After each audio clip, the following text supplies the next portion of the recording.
Another annoying thing that usually happens with older cars, especially with ones that have a power antenna mast, is the mast breaking and being stuck in the up position in the wintertime. This car has been through 2 of these already. It's on its 3rd one now.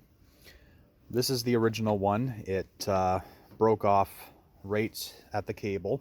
You can see that break right there. And only half of the mast would go up and down. And if you don't fix it right away, this is what can happen.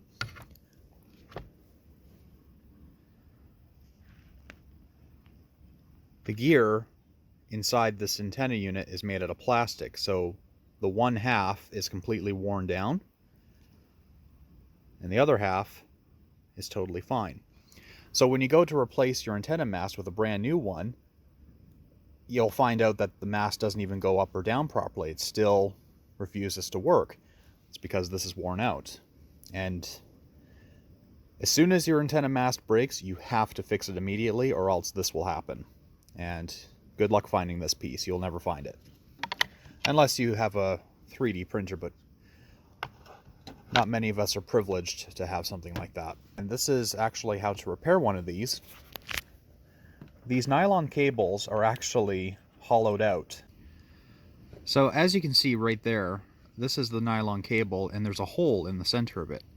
I'm not entirely sure why they made it like this, because if there's a hole inside a plastic cable, it doesn't give it much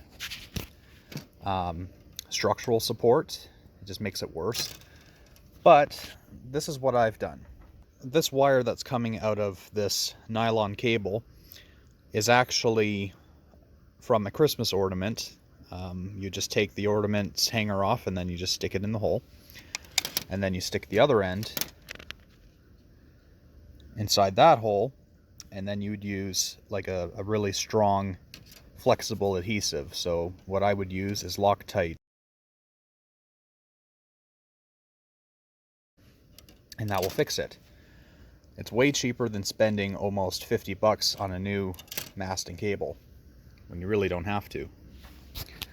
This Buick Roadmaster one works flawlessly. Unfortunately, it did break about 2 months ago.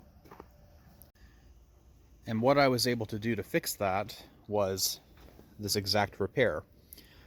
It just came to me and I thought, oh, okay, well, you know, since this is hollowed out and that's hollowed out, just stick a wire in there and glue the ends together, and it's been working flawless.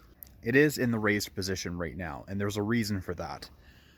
Because these cars are going on 26 plus years old, I didn't want to have to worry about this breaking in really, really cold temperatures. Like this morning it was -5, and it's almost guaranteed it's going to break. So what I did was I unhooked the cable that powers the unit inside the trunk and just left it in the up position. And then when I'm getting ready to put the car away after Christmas is done, I'll do it on a day where it's nice and not mild out, but just where it's not freezing. I'll connect the wire, the antenna will go down, and then that's it. Inside the trunk, you have your antenna unit, and this is the connector that I'm talking about.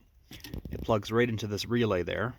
You just squeeze on that tab, pull it out, and the antenna will stay in the up position. When you're ready to store the car away, or if you want to use the antenna unit again, just plug this back in and it will work like it should. Save you a lot of headaches.